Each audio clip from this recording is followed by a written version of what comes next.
basically we have three separate motivational drives as humans that are aiming to help us actually survive as a species. So we developed love because the more you have sex with a partner, the more you're likely to fall in love with them. The more likely you are to attach to them, the more likely you are to have a healthy child and have a healthy family and have a healthy relationship, have healthy communities. And social bonds are linked to longevity. There's real evidence that human bonds matter to your longevity. Loneliness is worse for your health than smoking, drinking, sedentary behavior, and obesity. That's when I started realizing that we as longevity doctors cannot ignore this important facet of human existence. If you look at Martine Picard's work, if you look at Robert Naviaux's work, there's a lot of evidence that human relationships can affect our mitochondrial function directly. And it's pretty obvious to me that if you want to have a long and healthy life, you have to take care of your mitochondria. And if you're draining your batteries through toxic relationships on a day-to-day basis, you're going to develop metabolic dysfunction earlier.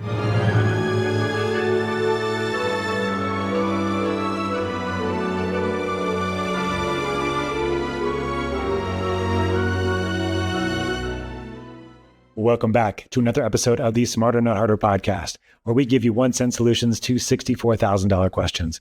I'm your host again today. My name is Dr. Scott Scher, and it's a pleasure to be back with all of you. So today I had the pleasure and the privilege of speaking to Dr. Molly Maloof. Molly and I have been friends for a long time. It was really such a fun time to have her on the podcast to discuss many topics, mostly around sex. It's a very interesting podcast, and we'll get into the details of it in a minute. But here is a bio on Molly. So Molly has a career in medicine that spans from about 2012. She's passionate about extending health span through her medical practice, personal brand, entrepreneurial, and educational endeavors. She provides personal medicine to world-class entrepreneurs, investors, and technology executives in Silicon Valley and beyond.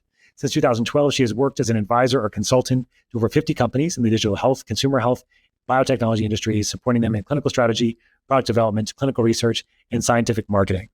She's on the forefront of personalized medicine, digital health technologies, and scientific-based wellness products and services.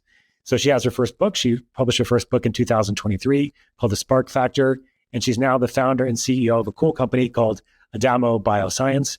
They're working on biological, psychological, psychedelic, and technological solutions to becoming the foremost scientific company perpetuating the power of love and sex. And we talked a lot about sex during this podcast. And it was a very interesting one because we talked about it in a different framework than I was used to. This is the Adamo framework that she has developed with a couple co-founders at her company, but really in the sense of how do clinicians like me, for example, talk to our patients about sexual health? How do we talk about sexual dysfunction? There are multiple different types of sexual dysfunction. And how can you kind of tease this out in your patients and really get a sense of what's going on, not only with sexual dysfunction, but also from a physiologic dysfunction perspective, mitochondrial dysfunction perspective, lifestyle, relationships, and more. So we went into the details of sexual health. We went into details of sexual optimization. We talked about how the clitoris, for example, was finally described in an anatomical test book in 2005. Crazy enough, we discussed many different types of aspects of the sexual experience and how you can optimize this with your partner, including something called suction sex, which was actually a new term for me, but very interesting to learn how this all kind of plays together. We talked about various types of attachment styles. We talked about the science of love. We talked about Molly's general theory of human flourishing.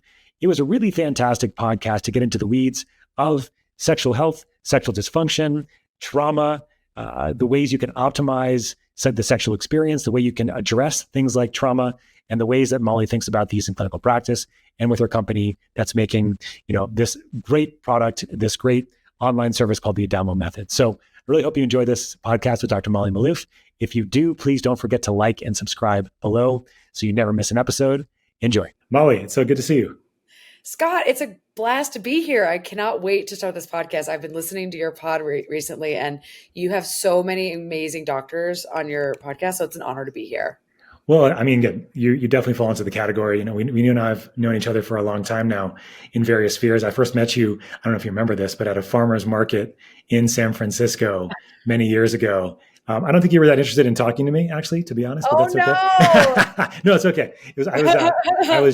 We were introduced by a guy named Jonathan Shushani, if you remember Jonathan. Yeah. Good guy. So Jonathan, actually, he's got a really cool company that I think is still going on. And, it's funny, you never know who you're going to meet when Yeah. you're in different places. But I think I was like on my way out of moving from Oakland to San Francisco, and probably a very stressful time. It's usually not No, about it's the all other good. person if I didn't want to talk to you. No, it was good. I could tell you were really smart and you had a lot going on, and that you'd been in the San Francisco scene I had just moved there maybe a couple Oh, years right. before that. And so it was, for me, it was like, what's going on in this crazy place? And I'm so happy I don't live there anymore, to be honest. Me But too. I know, but it was a good time initially to kind of understand like what was happening. Like, 'cause I know you were involved very much for a long time on the tech side and working with entrepreneurs, and I know you still are. But what I wanted to start off with today, and I know we can go a lot of different directions, is that when my kids come home from school every day, and I ask my kids, "Hey, kid, how was your day at school?" They go, "Oh, it was fine. Oh, it was great." And I'm like, "Well, did anything else happen?" Like, I don't remember. Like, that's all I remember. So this is kind of like the conversation I have with most of my patients when I'm talking about sex. So, Yeah. and like most clinicians, I think, are in my shoes and not yours, where like it's not a primary focus of what we discuss with patients. And I want you to argue for me that it should be number one, or maybe number two, and I think also what's hard for clinicians is that we don't learn anything about this stuff in medical school, right? So I was hoping you could educate us on the vocabulary to use as clinicians when we're working with patients and clients to understand better how this whole sex thing is going and how this relationship with this thing is going. And I'll leave you the floor to take that where you were. But that's my interest to start off here as we explore. What a great question. And something that, as I speak to doctors every week about my company and about what I'm doing in sexual medicine, I am constantly encountering this same question, which is, how do you talk to patients about sex? And some doctors are more well versed than others, but most of the ones that I've spoken to all agree, whether they work with sex or not, that we were not taught this in medical school. And we were pretty shortchanged on what I would consider a fundamentally important part of existence. And we know that two of the biggest drivers of divorce are sex and money. Sex is something that we as doctors don't really consider to be our job. But the reality is that there's like less than 2,000 sex therapists in the country. And most couples therapists and who are psychologists are not properly well versed on sex. Most OBGYNs I talk to actually admit that they didn't get a good education on sex. So where are patients supposed to go if they have problems, knowing that 40% of our population of women have sexual dysfunction and 30% of men? And half of the global population is dissatisfied with their sex lives. So I feel like I'm kind of early to a movement. Unfortunately, I feel like we're still pretty early to the space, and it's going to be a while before everyone really catches on to the importance of sex in our lives. But if you really want to break down sex into different categories of dysfunction, because really the way that I kind of think about sex is like, do you have a dysfunctional process or not? And then if you don't, are there areas for you to improve your sex life? So this is kind of similar to my philosophy of how I deal with patients, which is, do I need to get you from just like sick to not sick, and then from not sick to optimally well? And where are you on the spectrum? So when you're dealing with the dysfunctional side of sexual health, in particular, the way I start thinking about it is there problems with arousal? And so arousal can be mental or physical. So lack of mental arousal is lack of desire. So my brain's not turned on. Lack of physical arousal is lack of lubrication in a woman, and then lack of erection in a man. But what's interesting is that it wasn't until 2005 that we actually had the female clitoris properly mapped anatomically. Yeah, it's crazy. It was after my anatomy classes in medical school. Yeah. Yeah, I actually, funnily enough, dissected a human body after residency in Silicon Valley, working for a startup that was a pathology company. Random, of course. And I remember doing this dissection, very random story. I remember thinking, I'm supposed to dissect the bladder out of the body, but I was like, what else is all this weird tissue here? And I was like, I don't remember this in medical school. And I remember thinking, so you went straight for the vagina, is what you're telling me. Yeah, I was dissecting the whole pelvic region. I remember thinking, oh, okay, gotcha. This was not part of my job in medical school. This was not part of my anatomy class. No. I did the back. And when you're in medical school, you get to dissect different parts of the body. Well, I was dissecting the back. I wasn't dissecting all the other spots. So I felt like, wow, I really missed out on this part of the body. Anyways, women, this is the funniest thing I heard from a doctor recently, which was, women have lady boners, just like men have erectile tissue, right? Of course, men have erections. And I had a conversation with a man literally today about how women need 20 minutes of arousal physically before they're really ready for penetration. Okay. And I was like, women need to be properly lubricated and engorged. And this is something that we are teaching in the Adamo method, is how to actually teach people how to develop erection as a woman And what does Yes. that mean? Yes. And so that's one piece of the puzzle. Then there's actual having sex. So when a man has sex and with a woman and he prematurely ejaculates, that's considered to be a male sexual dysfunction. Right. When a woman, most likely women are not going to prematurely orgasm, but a woman can. Not common, yeah. Not common, Not but common, women no. can experience sexual pain. And there's a bunch of different types of sexual pain. There's vulvodynia, which is the vulva is hypersensitive and painful. This can actually happen from hormone deficiency. And I was just dealing with a female client recently who developed vulvodynia secondary to clitoral keratinization, secondary to she went off of birth control. And it revealed hypothalamic amenorrhea, which she was having low estrogen levels for a while. Sure. And the birth control is just covering it up. Right. So when women start going through menopause and they don't use vaginal estrogen, they can develop problems with thinning of their vulvar tissues and their vaginal tissues, which can cause pain. But then there's also vaginismus and dyspareunia. And there's superficial and deep dyspareunia. So vaginismus is when your vagina basically goes into a spasmodic state and you actually can't enable penetration easily. So the typical solution to this is Botox, is vaginal Botox. They even do horrific things like vulvectomies. They actually will cut off tissue that's painful, which is crazy and barbaric. And they also do vaginal dilators. And then there's deep and superficial dyspareunia. And there's certainly a link between pelvic dysfunction in women and sexual trauma. So you should always ask a female patient about a history of sexual trauma. Right. That's what I was way thinking more common than we give it credit for. Yeah. But women also need proper pelvic exams. Lichen planus is not an uncommon problem for women. And frankly, cervical cancer is still a major issue. So you can't ignore the big elephants in the room. Now there's also problems with orgasm. There's primary anorgasmia and secondary anorgasmia. So primary anorgasmia is I've never been able to have an orgasm. Secondary anorgasmia, and it's usually situational anorgasmia. It's when I can have an orgasm on my own, but I can't orgasm with a partner. That is very common, again, with women who've had a history of sexual trauma, sexual assault. I was one of those women. I was able to use MDMA in a safe context with a partner that actually accidentally healed secondary anorgasmia. That was secondary sexual trauma. What we're learning is that there's a huge relationship between like pain syndromes and trauma because the body keeps the score.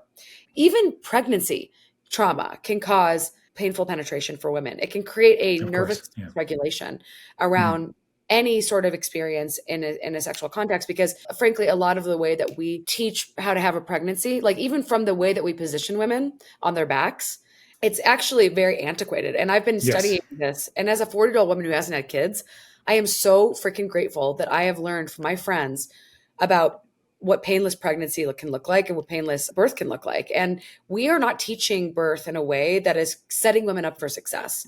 We're teaching women that birth is actually this medical process that happens in a hospital, in the same places where people are having death and trauma. And it, to me, is not the way that we should be really educating women. So I think women are unfortunately being taught that like episiotomies are normal and it's normal to have emergency C-sections. And I'm not trying to like bash all the OBGYNs out there. I just think that we can do a better job at educating people about this stuff because I have a lot of sexual dysfunction. My wife has had 4 kids, right? I've seen the medical system and I've seen the challenges, right? Just like allowing a woman out of the bed to walk around or to be on like a medicine ball or something like that was like a big deal. Like, of course, there's so many other aspects and interventions when it comes to having babies in hospitals. But I think it's really important that you mentioned that because the post-baby time frame is a really challenging one for women. I can attest as being a husband to one. And so that certainly could be a significant aspect of sexual dysfunction too. Pardon the interruption. This episode is brought to you by Health Optimization Practice Association, a nonprofit organization training practitioners how to optimize health rather than treat disease. For this episode, check out the metabolomics module. It's our foundational module at Health Optimization Medicine and Practice. Learn how to optimize vitamins, minerals, nutrients, cofactors. Cellular health is overall health. And we talk about cellular health in the sense of sexual health in this case as well, and how so important it is to think about mitochondrial health at the same time as sexual health as well. Go to homehelp.org and save 10% on this module or any module of certification using code podcast10 at checkout. Now back to the show. Absolutely. And then your hormones are changing, right? Like I had a young female friend of mine who went through pregnancy through IVF and a lot of hormone dysfunction afterwards. And we don't teach postpartum repletion. We don't really treat the woman after pregnancy like her body needs care as well. And it's a highly depletive experience. Like you're literally creating a baby from your own body. You're going to have girls, you're going to have fat loss, you're going to have hormone dysfunction. You have a course, I believe, that teaches how to interpret the NutrAval. I think I actually said that to me a long time ago, and it's been hugely influential in my own practice.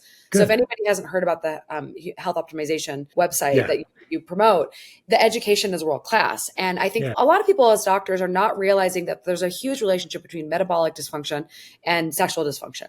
Mm-hmm. So we're seeing a lot of semaglutide leading to improvements in sexual health. And I think the reason why is because you need energy to have a healthy sex life. Of course. It is a energetically taxing experience. It's like fitness, like anything else. Like you need, I look at sex as like just the way I look at nutrition and fitness. It's not just about dysfunction. It's also about optimization. But to go back to some of the dysfunctions as well, there's a lot of dysfunction in men that doesn't given enough credit or a diagnosis. A lot of men experience anxiety around sex.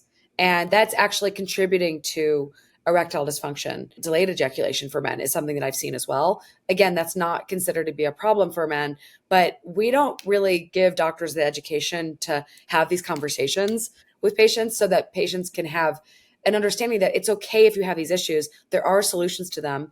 Some of the solutions are things like regenerative medicine interventions like Amy Killen offers, and some of them are psychosomatic interventions like my company Adamo is offering. And some of them are cutting edge interventions that are not available yet, like psychedelic medicine. And I'm really sad that MDMA didn't get approved because the biggest driver of PTSD is sexual trauma. Right. And I think it's so common, right? I think you've quoted these statistics before, right? What are the statistics just for people to know, like how common it is? According to the CDC, 1 in 3 women are sexually assaulted in their lifetime. 1 in 4 are abused as children. And 1 in 5 are raped. And so it's pretty common. Yeah, that's probably underreporting. There's also significant on the male side too. I don't know what the numbers are, but I've just been surprised and shocked and appalled by how many people that I've met in my life that have been, as men sexually abused as children, right? And or even raped as adults or young adults as well. So it's like I think we just don't realize like just the amount of sexual trauma that's out there that's affecting both sexes, right? At least when I think 1 in 6 men have been sexually abused or assaulted. Yeah, 1 in that's 6, a lot of men. Yeah, exactly. So I think you talk about sexual dysfunction as a clinician. It's like you're just opened up a huge can of something with significant possibility to help them in all the other aspects of their life, right? And that's what I love about your work and what you're doing. I was like, this is just a window. Like you talked about, the NutrAval, for example, right? The NutrAval, we use it in health optimization medicine and practice. It's the nonprofit that sponsors the podcast. It's a great way to get data on people to start making them change because you have the data, you can see it, you can change it, you can optimize it. And I know you're a data person too, very much, probably much more than I am overall. And you've been in the biohacking quantified space for a long time, but you can't shift the data. You can't do anything if you don't address this stuff, right? Like I always tell other clinicians that are just coming into practice, like I can tell within about 30 seconds to a minute if I'm going to be able to help somebody. Wow. And like with the stuff that I do primarily, because I have my own practice, which is, looking at testing, looking at optimization. So I can know within that time frame. But then the people that I can't, I know very much it's some sort of psychosocial emotional thing that's going on, right? And then I'm guessing if you start with these questions, I mean, they're difficult questions to ask, but that's going to be a huge window into that. If you're prepared I guess the other thing is, are you prepared as a clinician to go there, right? Because like, what are you opening up, right? Well, the reality is that there's a lot of opportunity for doctors to be able to refer patients to places that they can get help. So pelvic floor therapy is a phenomenal way to get to optimize your pelvic floor function after pregnancy or with sexual dysfunction. A lot of pelvic floor therapists can help fix sexual pain just through different exercises. Now, there's also companies like Clear Passage, which I did this last year. It's a really cool company that I heard about through my friend Katrine Valinsky. I didn't realize I had adhesions in my abdomen from just inflammation from gut dysfunction. And I had basically had a physical 4 days of intensive, deep somatic body work with a hands-on therapist that was working to help me relieve these adhesions in my pelvis and in my abdomen. I mean, it was this really cool therapy that I'd never heard about. For people who have had a history of trauma, obviously getting good trauma therapy is something that you can do. But also, I didn't know about neural therapy, which is an osteopathic procedure where I had a bunch of my cellular ganglia injected with Procaine, and it was like a nervous system reset for me. So nervous system dysregulation is a huge driver of disease. And there's a Right. lot of different ways to skin the cat. You can do cognitive behavioral therapy, you can do somatic therapies, you can go to a sex therapist. Our program is in particular designed to help couples who've been in a healthy relationship improve their sex lives by giving them a psychosomatic sex therapy delivered through an online program. And we ran a clinical study on our program and specifically used validated measures to identify how we can optimize a couple's sex life. And what we discovered is that our program can significantly improve orgasm quality, orgasm frequency, which is closing the pleasure gap between men and women. 68% of women have an orgasm, or heterosexual women have an orgasm every time they have sex, whereas 95% of men do. The So pleasure if gap. I you haven't that heard your that. wife is That's having good. a sex Yeah. orgasm every time, you're either a Yeah. phenomenal lover, or she might not be actually honest with you.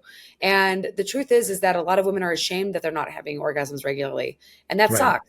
But we also Yeah. were able to show that we can improve sexual communication, we can reduce sexual shame, we can massively improve sexual satisfaction, and we also can improve emotional closeness, which is a surrogate marker of love, as well as passion and intimacy in long-term couples.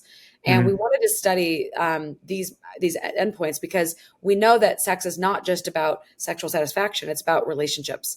And Right. we know that there's a bidirectional relationship between love and sex and love. Basically, we have three separate motivational drives as humans that are aiming to help us actually survive as a species.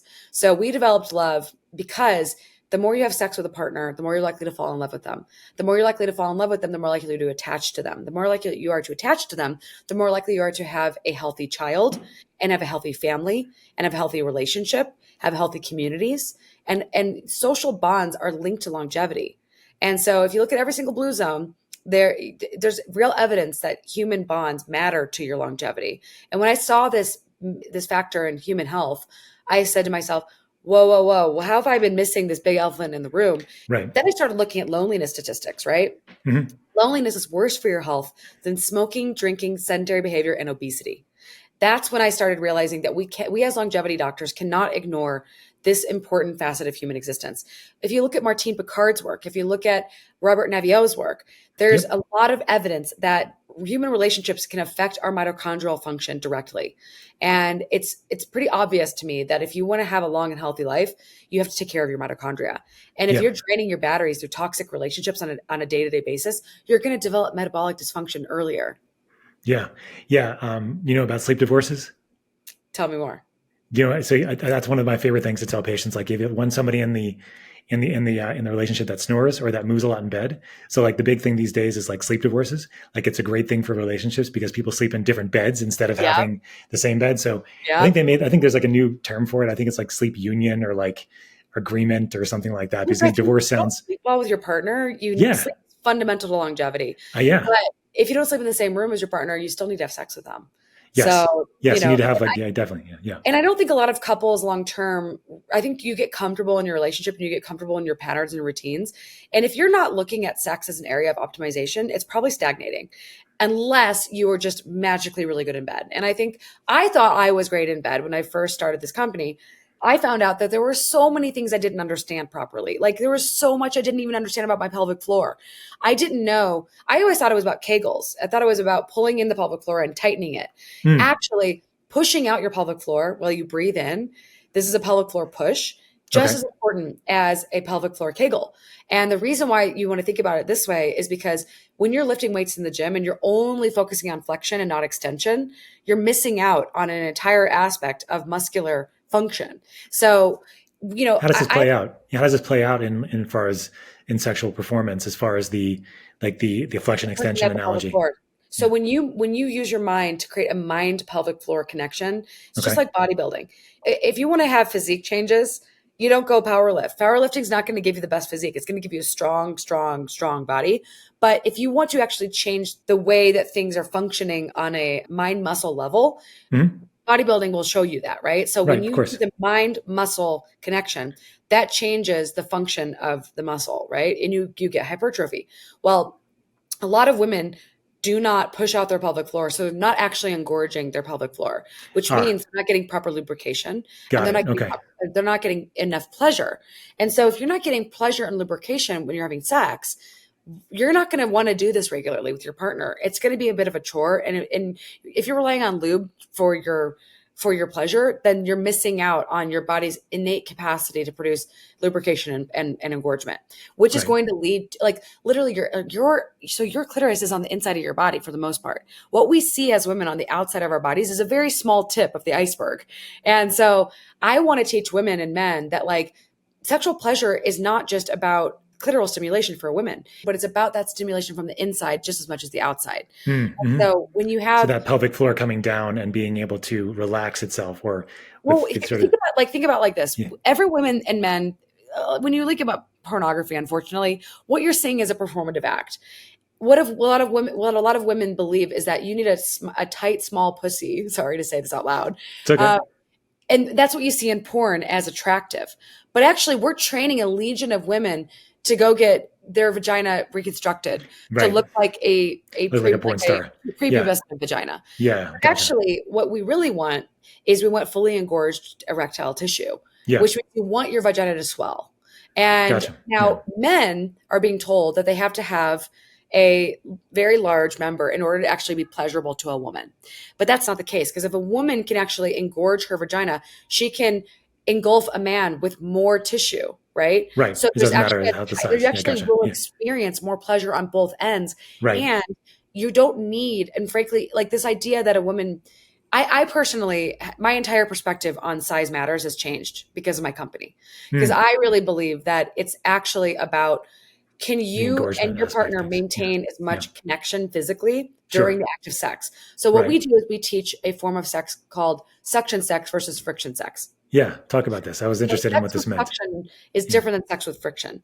When you're learning the Adamo method, you are learning as a woman or a man, if you're homosexual, to bring a partner into your body by pushing the pelvic floor out and then pulling the partner in. So you're not expecting the partner to just penetrate you, but you're expecting to learn how to bring a partner inside of you through pushing the pelvic floor out and pulling them in. So that pelvic floor push and pull is what will bring a partner into your body.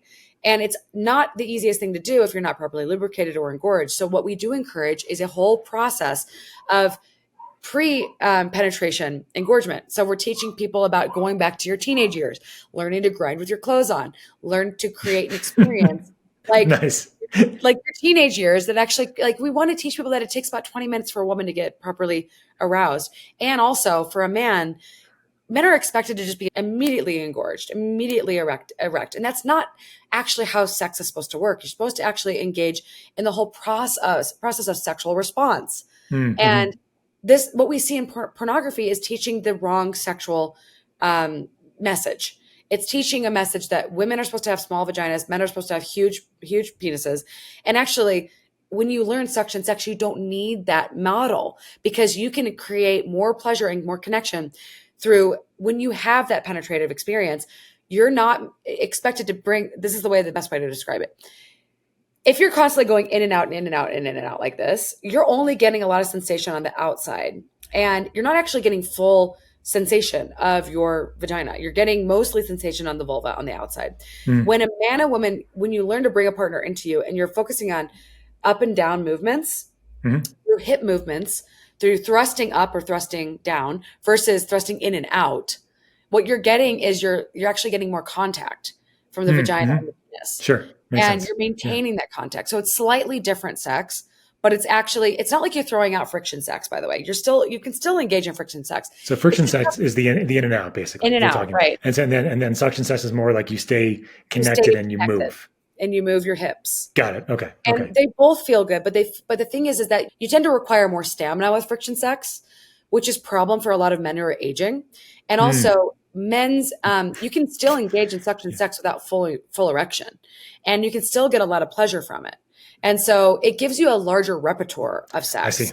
Gotcha. Which is something that I think is really missing for a lot of people's sex lives, is you kind of get stuck doing the same thing. But frankly, I had a sex therapist review our course recently, and she said, "Oh my God, you are filling in a blank for us, because we are not taught sexual mechanics when we go to get education in sex therapy."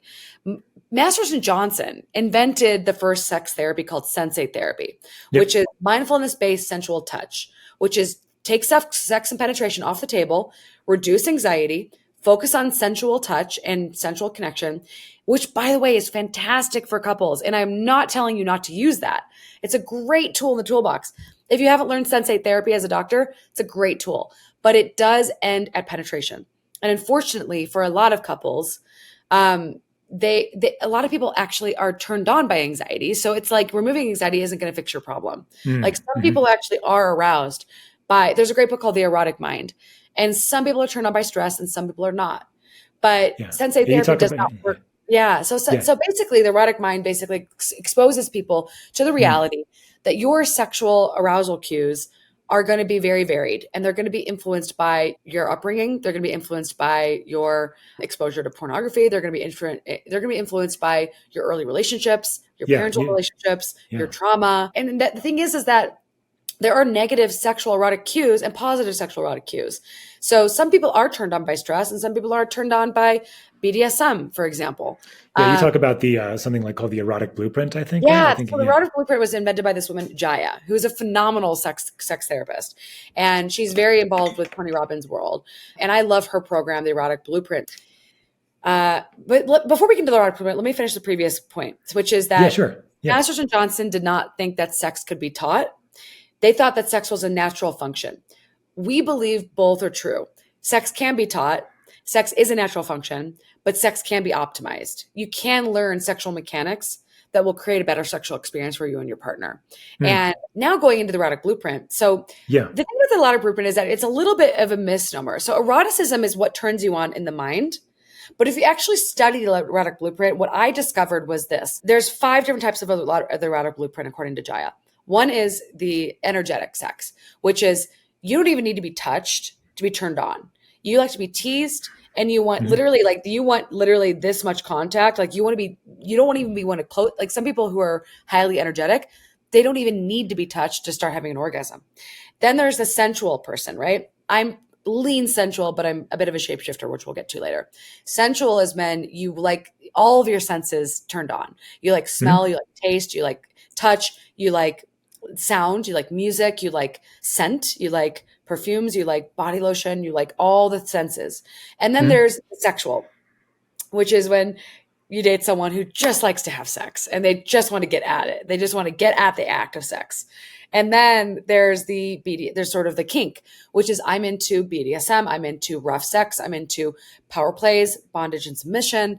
And the thing that actually you notice is that the most energetic is the least amount of touch, and the BDSM is the most amount of intensity when it comes to touch. So it's actually a sexual blueprint as much as an erotic blueprint. Sexuality is your physical sexual self, right? It's what you're doing with your physical body. Eroticism is what you're doing with your mind. So they're very intertwined, right? Like what turns you on is also what is something you enjoy physically. And so it's a sexual and erotic blueprint. It's not just an erotic blueprint. And it's dependent on how much, now it's shapeshifters, like I tend to be a shapeshifter. I can enjoy all of them. Like I can find pleasure in all of them, but I find the most pleasure in the more sensual types of sexual contact. Right. And so like when you're looking at the love languages of your body. Pardon the interruption. This episode is brought to you by Transcriptions, makers of precision-dosed, physician-formulated, and pharmaceutical-grade formulas in the form of a buccal choky. From the boardroom to the bedroom, relax with TroCalm. TroCalm is a combination of kava, CBD, CBG, and something called nicotinol GABA. It will help you relax. It'll help you take the edge off. Again, from the boardroom to the bedroom. And we're talking about performance anxiety here in the bedroom, and also sleep as well. That's kind of important too. Go to transcriptions.com and save 10% on your order by using code POD10 at checkout. Now back to the show. Yeah, you're not going to probably find this out on the first date with somebody, right? Unless maybe that's what you encourage. I would recommend, honestly, that before you ever sleep with someone, you would actually have conversations about love languages, about erotic blueprints, about lifestyle, around health and wellness, around what are your value systems. Is this in dating apps yet? Or is it not in dating apps yet? I honestly really think somebody needs to build a dating app around like true compatibility because I mean, this is interesting, right? Why is it not? If it's such a big says that compatibility doesn't matter for long-term love. Who does? I would say that if you're an optimizer like me, which I have been optimizing my relationship life for about a decade, I think compatibility, if you can find compatibility in your sex and love styles, you get a huge benefit to relationship quality. Because look, when you meet someone who loves giving words of affirmation and you love receiving words of affirmation, it is so amazing to feel that Sure. way.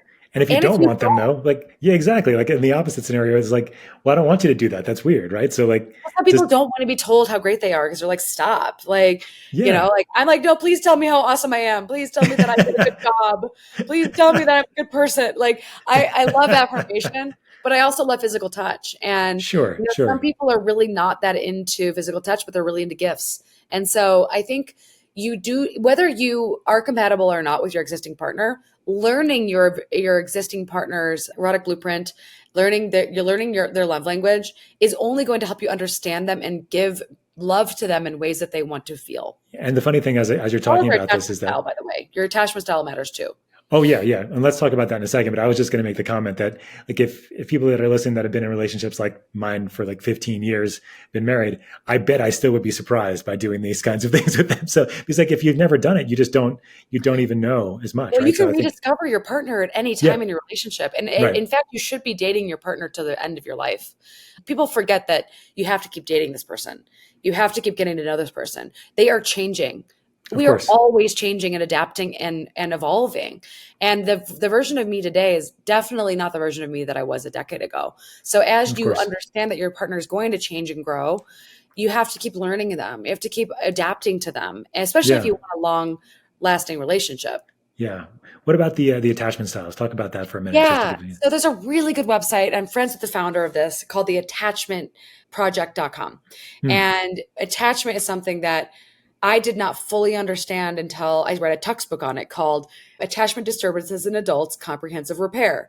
Some of the things that you can discover with like studying attachment therapy are things like being interested in a person's inner and outer experience, right? Like being welcomed with joy, feeling safe with a person, being protected by a person, feeling nurtured by a person. Mm-hmm. These are all things that you should be doing for all your children, but these are things that you should also be doing for your partner, especially if you want to develop a healthy attachment pattern with someone. If you have a partner that's not interested or curious about your inner and outer experience, you're going to feel disconnected from them. Mm-hmm. If you have a partner that doesn't make you feel safe, you're going to feel very fearful in that relationship. That's going to activate your fearful attachment patterns if you have that.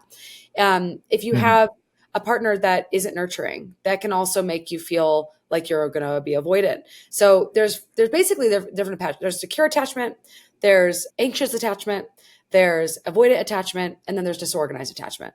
The truth is that most people have a mixture of all of these in different perspectives and different amounts. But if you were growing up with a caregiver that was consistently present for your needs, consistently available for your needs, consistently nurtured you and provided you with a safe and loving home, you are more likely to develop a secure attachment pattern. Right. If you had a parent that was super inconsistent with how they would show up for you and was like sometimes available, sometimes unavailable, sometimes safe, sometimes unsafe, sometimes abusive, sometimes not abusive, you're more likely to develop a disorganized attachment pattern. Right. If your mom was constantly afraid and fearful and nervous and constantly freaked out, you're probably going to develop more of an anxious attachment pattern because you were mimicking and you were picking up on your mother's cues. If you had a parent that just wasn't present, wasn't available, for example, one of my friends' mother went back to work 10 days after he was born, was not present for his life. His father was not present for his life. Super successful parents, but not available. Very avoidant attachment pattern. So when you get intimate with someone with an avoidant attachment pattern, you are more likely to feel incredibly uncomfortable and dysregulated. So you actually need a lot of distance, and you cannot usually maintain a close proximity with a person in an easy fashion unless you do attachment therapy. If you're highly anxious, you will often call the person a lot, need a lot of recovery, need a lot of reassurance, need a lot of attention. And honestly, you if you have anxious, if you have avoidant, if you have disorganized attachment patterns, it's really, really good idea to get an attachment informed therapist. Right. Because there's a lot that you can do to improve on this. And the first step is awareness. Right. Right. I mean, I think about the codependent relationship a lot, and you have like the women's dependent on the man for things and the men's dependent on the woman. And like, I often wonder, and sounds like it's all kind of related to the attachment aspects of like what a healthy completeness is. Like my wife, and we talk about this all the time. We don't want to complete each other. We just want to, make sure that we work together well and we're a good team overall, right? Instead of you want to feel whole with this person, right? Right, but not that you have a relationship is going to make you feel very fragmented and very disorganized, right? Right. Having been in healthy relationships and having been in unhealthy relationships, Mm-hmm. I now know distinctly what an unhealthy relationship looks like, because you cannot predict your partner's behavior. You don't know if you are truly emotionally safe with them. These things are actually not that hard to learn. Yet, where did we learn this in medical school or residency? Where did we learn this to teach our patients about these things? Honestly, most I would say, look, I'm not coming out and saying I'm a trained psychologist. But it is actually not that hard to learn this stuff if you care about it. And now I did study this stuff for almost 4 years. Right. So, I feel like I've gotten a whole new understanding of human health, because I now understand the role of relationships in driving metabolic dysfunction or giving you amazing amounts of energy and capacity to survive. Right. For sure.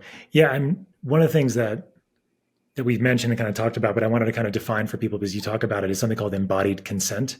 Yes. This is a really important piece. I know that you're, very involved with. Talk about that for a minute so people kind of understand how that all plays in. Sure. So embodied consent is a way to frame consent. And I learned this through this therapist, Saida Desailly. And she basically taught me that this is really informed largely by the polyvagal theory by Stephen Porges. So embodied consent is like a translation of polyvagal theory into a way to think about consent in a sexual relationship. So polyvagal theory, right? If you haven't learned Stephen Porges' work, you have to go learn his stuff, because he is hugely influential in the world of stress, and slightly controversial still, because a lot of people don't necessarily believe this is based on anatomy. I disagree. Basically, you have the dorsal vagal, the ventral vagal, and these are two parts of your parasympathetic nervous system. Right. And your ventral vagal is what turns on when you feel safe with a person. So you will feel open. Right. You will feel like you're open and you're available for touch. Your abdomen is exposed. Your heart's exposed. When you hug someone, you are in a ventral vagal connection to a person. Mm-hmm. When you are having sex with someone and you're open and you're available to them, you are in a ventral vagal stance, right? Right. When you're in a dorsal vagal stance, you are in a place of holding your body closed and you are saying no.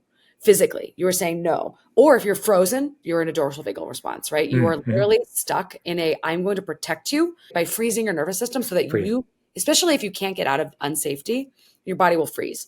The freeze response is actually considered to be a parasympathetic response in response to a traumatic stressor. So when a person freezes during sex, this can happen especially in women or men who've had a history of trauma. When you see a person in a sexual context who is closed off and who is frozen, this is a sign that your body is not consenting to the sexual experience that you are about to go under. Now, with this being said, I want to inform everybody that there are things called BDSM. There is something to be said about if you are creating a consensual context where you are engaging in submission, you need to have a conversation with your partner about what yes, no means. Safe and words. You may not be able to enunciate a safe word. So this is the thing that's actually really concerning to me about BDSM. Interesting. Gotcha. Okay. What if you are in an experience where you are let's say you start engaging in BDSM and you don't know this about yourself, that you've had a history of sexual trauma. Right. You actually need to figure out, what am I going to signal is my no physically just as much as verbal as well. Verbally. Yeah. So body consent's entire focus is trying to teach people, what does consent look like physically when you don't say something verbally? Got it. And it's about practicing. We have practices where you're literally trying to, what you do is there's this really fun practice where you have your partner sit in front of you and you move towards them and they say yes or no with their bodies. So no would be no, maybe would be maybe, and yes would be yes. And so you start teaching each other to read each other's bodies without actually saying anything. Right, without any words. Yeah, got it. The goal here is to create an even safer sexual context so that you feel like when you enter a sexual experience with a partner, you know that you can trust them, that they're going to keep you safe. The safest, the best sex is safe sex because that's the most where you can be the most exploratory in safe sex. And you can't really have fully safe sex if it's only enthusiastic verbal consent. So for example, the reality is that I think a lot of men and women are really confused right now with what does consent look and feel like and sound like. And I think when we have these conversations around, there's actually a great practice called the wheel of consent as well. And, there's a lot of different ways to learn consent, but you have to be having these conversations because otherwise you're leaving this stuff to chance. And the truth is the biggest lesson that I want everyone out here to hear from this talk, which is most sexual trauma begins in a consensual context that becomes non-consensual. That is a mindfuck because now you are telling people that you may have entered a consensual experience, but that consent can be revoked at any time. But what if you can't revoke consent because you can't say something? Right. This is what really is scary about the world we're living in. And this is why I think there's so much sexual trauma is because of this really tough spot. This is the gray area of human connection that is got the light and the dark, and it's not cut and dry, and it's not black and white. And if you don't learn this stuff, which we don't teach in grade school and high school properly. Yeah, this thing is not something that, and we talk about the verbal consent piece, right? We talk about, and that's been a big thing in college campuses now for decades, but the nonverbal cues and that aspect, that's something that very few people know about. In fact, what you were just describing earlier regarding the freeze, like typically when you think of a freeze, you typically think of a sympathetic activation because like if it's like a fight or flight kind of thing, like you'll have animals that will like see an animal running and then either they'll freeze or they'll flee, right? So that's usually, but you're saying that in this case is actually a parasympathetic response where it's a parasympathetic freeze where they can't move or they go into the sort of like the dorsal position kind of deal. Or is that related or not related? It could be just the freeze is just part of the physiologic response of a non-consensual moment or something in that capacity. So when you think about sympathetic, you're thinking of fight or flight, right? You're thinking of someone who is actively trying to escape a dangerous context. Right. But remember that the body will always try to keep you safe, even if you can't get away from danger. If you can't get away from danger, what can your body do? Well, it can completely freeze. Think about this, like kind of bear attack. What's the best way to deal with a grizzly bear? Right? Like exactly. A grizzly bear, the best thing you can do is have bear spray on you and have a knife on you and hopefully a gun on you. And ideally what they teach me that I've learned living in Jackson is that you want to put your head down like this. You want to have your neck behind your neck. You want to have a knife or bear spray so that if the bear comes and tries to bite your neck, they get deterred because they're going to try to bite your neck. Now they're going to maybe move you around, but you want them to ideally get injured in the process. Now, let's say you have a black bear that tries to attack you. Well, the best thing you do is act really big and scary and try to scare them and fight them away, right? Like black bears tend to be easily scared away. In general, or you want to flee. You want to run really fast, right? You don't really want to run from a grizzly because they can catch you and they can eat you. Yes, right? Definitely. So in the context of this makes sense now. Protecting yourself, you want to freeze. And frankly, there's also the fawn response, which we don't talk about. So there's the fawn response. So a person who is in a sexual context and is in maybe being assaulted and kind of goes with it in order to get away from danger, that could be an example of someone fawning, right? Let's say somebody is threatening your life and you know that the only way to get away is if you're nice to this person. This is why this is really confusing stuff, right? So like a fawn response could look like this person was agreeing, but actually they were just trying to get away from danger. They were just trying to convince a person who was harming them that they should maybe, for example, untie them.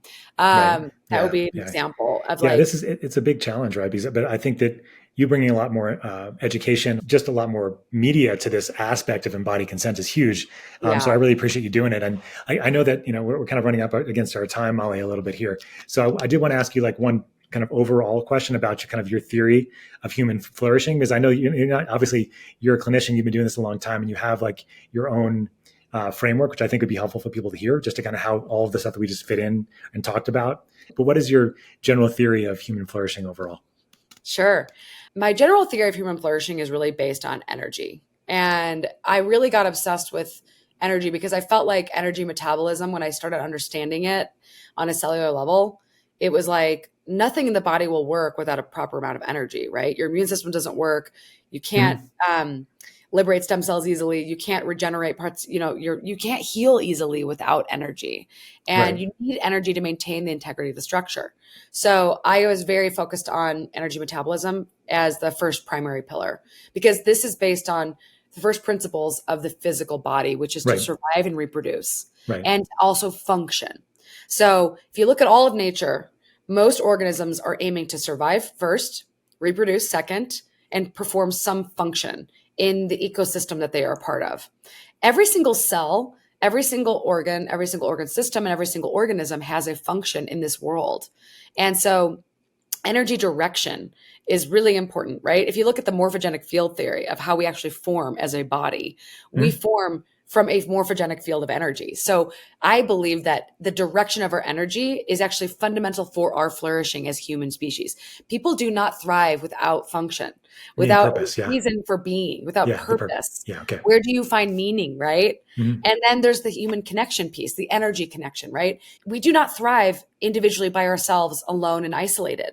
We actually thrive when we're connected to an ecosystem of people, a community, a family, ideally a environment where we are interacting with organisms around us. Like I'm basically surrounded by animals where I live, like moose and mountain lions and wolves and eagles and hawks and elk and deer. And it's like the coolest thing in the world to like be living amongst animals.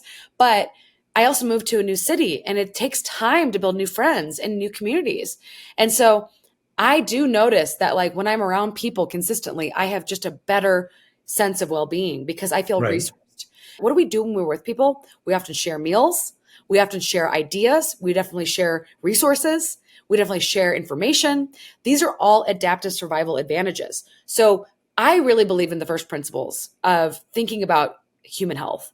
And when I was focused solely on disease, I felt like I was missing this big picture, right? How do I teach people how to flourish? What is flourishing about? Well, flourishing comes from looking at nature. And if you look at nature, all of these rules are baked in to the fundamentals of human existence and organismal existence. So every single organism needs to have a environment that's they're part of an ecosystem. They need to have a function. They need to have an ecosystem of people and ideally other organisms around them that they can share information or resources with and care for. And they also need enough energy to survive. So if you don't have food, air, water, you're not going to thrive. And so those three things, I optimize air, water, and food in all my clients. I optimize human movement because that's required to make energy. I optimize human stress because that's the biggest drain of energy. I optimize human sleep because circadian rhythms are fundamental for every single organism. They literally dictate thousands of functions in every single cell. So I'm really big on the quantum biology of light. And then I also look at detoxification because you have to recognize that we live in a poisonous environment and you have to clear that out of the body.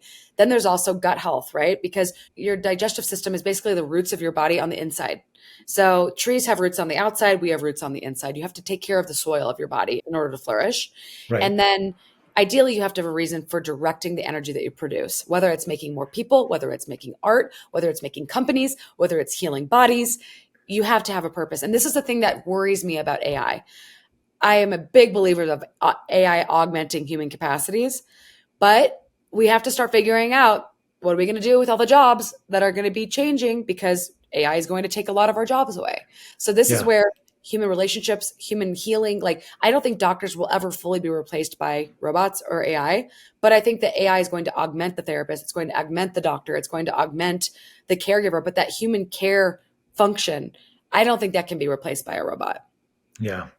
Well said. I love your framework, and I appreciate you spending some time with me today talking about the nuances of sexual dysfunction, the ideas of how embodiment and consent and this is all good stuff, I think, for clinicians and for anybody listening. So, Molly, where would people find more about you, about your company? Tell us a little bit about that before you go, so that we can get you people coming your way, clinicians and otherwise. You can find out about me through my website. If you're a physician listening to this and you're interested in prescribing the Adamo method to your clients, you can become a practitioner for our program. We actually share 40% of the revenue with all prescribers. So amazing. Our intention is to make this a movement around teaching this type of sexual education to the masses. And so we want as many doctors, therapists, coaches, psychologists, sex therapists, couples therapists to learn this method so that they can prescribe it as a program. So livingadamo.com, and then at livingadamo on Instagram. And then my personal website is drmolly.co, and my Instagram is at drmolly.co. I'm also on LinkedIn and X at Molly Maloof, MD. Amazing. So there's a couple of places to find you, but I love that you're kind of doing that with clinicians and giving that, that buy-in. That's super cool. I didn't know about that. So Molly, I hope I see you sometime soon in person, but thanks for spending a little bit of time in your little cabin out there next to the elk in Jackson today. Thank you. Have a good day. Thanks so much for tuning in to another episode of the Smarter Not Harder podcast, where we give you 1 cent solutions to $64,000 questions. This is a fantastic episode for me to record with Dr. Molly Maloof. We talked about so many different aspects of sex that I really didn't know about, including, the erotic blueprint, the clitoris. I knew about the clitoris, but the anatomy of the clitoris, the suction sex, attachment style, regenerative medicine, the science of love, general theory of human flourishing, and so much more. If you like this episode, don't forget to like and subscribe below. Don't forget to share with your colleagues and your friends. This is really important information. And go check out the Adamo method as well if you're interested yourself or for your patients in clinical practice. We'll see you next time.